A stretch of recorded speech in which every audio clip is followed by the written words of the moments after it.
Hi, it's Andy. Hi, it's Dave. Hi, it's Kirk. Okay, welcome to the A.D.K channel. Today's video, Andy and Kirk have no idea what's coming. I actually have never heard this song. A lot of the time when we do a video, I've actually seen the video in some context before, i.e. on the Dave Does channel, or it's something that I'm aware of and we're just expanding. But this one, I have no idea about. So it's going to be a completely blind reaction for all three of us. Let's go check out today's video.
Okay, there we go. So that is Jiluka, and I believe the song is called Black. They've just put it with a V instead of an A, so I think that's called, just to make it look artistic. Do you know what? To start this one off, it's going to you, Kirk, because I haven't got a freaking clue what I just watched. I have no idea what to say about this. Oh my god! I'm gonna. The only thing I can think of when I first started was Visual Kei, which is the Japanese style of like, I can't even explain it. So I'm gonna get criticised for saying it, but that's part of the genre, the look element. But there is so much going on musically, stylization-wise, that I'm struggling to work out what is this that we just listened to. Kirk, over to you.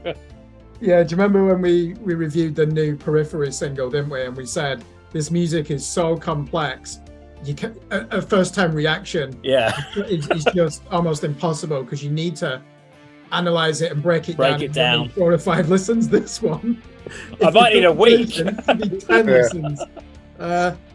Fucking hell. So the beginning, it started off like, you know that Neue Deutsche Harte industrial dance music from Germany. Oh, of course, yeah. So, sounded NDH. Okay, you're taking the piss now. NDH, I don't think it actually has that as the acronym. I think I vaguely remember it, yeah. So it had elements of that, almost like trance synths.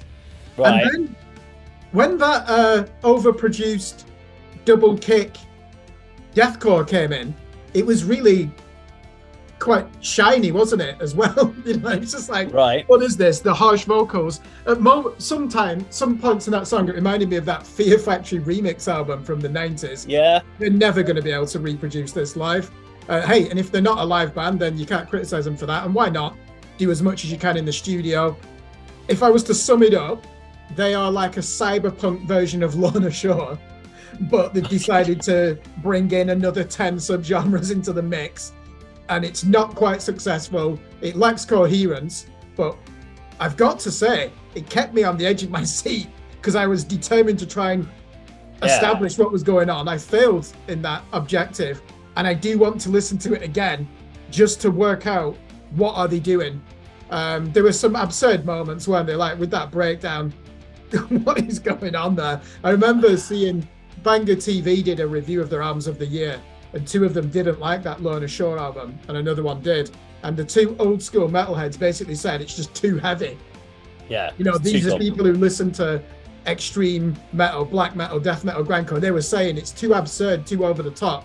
You could level that here as well, couldn't you? And those glitchy effects, at first I thought they were quite creative, where you'd expect the repeat of the chorus and you'd have this strange malfunctioning sound that he was doing on his guitar, or there'd be like using a synthesizer modulator or a pitch shifter. It's like, okay, that's interesting, but they did it too many times in there. So I just don't think we can really react to this. I would definitely listen to them again because I like a challenge. I don't know if I will like the music, but they've definitely got my attention and a repeat listen from me. Okay, let's go to Andy. What did you think, Andy? My range of bands and genres that we listen to has been expanded from doing this channel. I mean, I noted down. Do you remember that Australian band, Make Them Suffer? Yeah. These guys are their more aggressive Oriental cousins, I think. I've got symphonic black and deathcore, and like you, Kirk, I make comparisons to Fear Factory and Lorna Shore, with a bit of Cradle of Filth thrown in as well. But it was chaotic, wasn't it? An overload of the senses. It's not a standard song structure. You didn't know where it was going to go next. I don't remember any passages being repeated many times, if at all. That's a good point. And like you, it definitely needs a repeat listen to sort of break down and digest exactly what you're hearing and seeing. But yeah, like you captivate. You want to see and hear what comes next. You want to get to the end of the song and take a breath and analyze it. But yes, I think I enjoyed it. Yeah. That's the thing, is you're not sure, are you? You came off of it going, I think that was good. I'm not sure. I actually really liked it, and there's a couple of things. So it's a Japanese band. They've been together since initially 2013, came back together 2015 to present. They have got under their genres avant-garde metal, gent, progressive metalcore, and electronic core. Yeah, is what is listed in their styles. They are a Visual Kei band, which we picked up already. I think once you know the structure of that song, you can appreciate so much more. You know when that chorus is coming in. Also, we haven't picked up the point. He sang in English. That's even more impressive for me. The fact is, it's like you're a Japanese band. He's singing in English, and I can actually understand clearly what he was saying, even without the subtitles coming up on the screen. I was reading the subtitles, going, "Damn, I don't actually even need these to understand what's going on." So I'm even more impressed. Singing in a foreign language as well, which is very, very cool. But I think there's like the chorus was very catchy. It was almost, there was like poppy elements of that kind of chorus, very hooky. We had breakdowns. I didn't quite get I was expecting there to be almost like a doom death breakdown at one point. I thought they were building up to something like that. It almost got there, but they decided to keep it quite deathcore instead. I don't feel I could have a whole album of that though. No, it just a whole album of that would just be too intensive. I'd just be like, I can't do this. Yeah, you'd be struggle with that. You'd need paracetamol after, wouldn't you? They are definitely a band that we'd have to check out again or stuff like that. But it's one of those ones I want to go back now and see if I can structure that song in my head so I understand where things sit, and then I can once you've got it in your head how the song's going, you can actually get into the vibe of it. Even the bits where there was loads going on, she just kept going back on the guitar doing. I was like, what the hell? What, where was that come from? Where's this? There were a lot of electronics in there, weren't they? What do they call themselves? Electronic core. That's not a thing. Electronic core. Well, it is now apparently. Yeah, but the glitches in there at the beginning, I like them, but I like what Andy said. There's hardly any section that was even repeated in that song, which is quite an achievement, isn't it? I remember when it got to 2 minutes 30 and then it almost stopped, and I looked at the time. It's like, oh, there's another 2 minutes to go. Like, where's it going to go? It's like, which genre did they not include in that? You know, from the metal spectrum and rock spectrum. I'm just going to say, so electronic core is an official stylization. It's been around since the 2000s. And it is also known as synthcore or trancecore. It is a fusion genre of metalcore with elements of various electronic musics, often including trance, electronica, and dubstep. Can you please make sure we don't have to react to any trancecore bands in the future? Oh, just for that, I'll make sure we definitely do that. Okay, so anyway, there we go. So that was Jiluka. Definitely a very interesting band, and it was a recommendation from a Love Bites viewer. I believe we're Nemafilla viewers. One of them requested us in the comment section for us to check it out. So thank you very much. It was a very interesting time. So if you like this video, please do like, share, and subscribe. We'll see you on the video sometime very soon. Take care.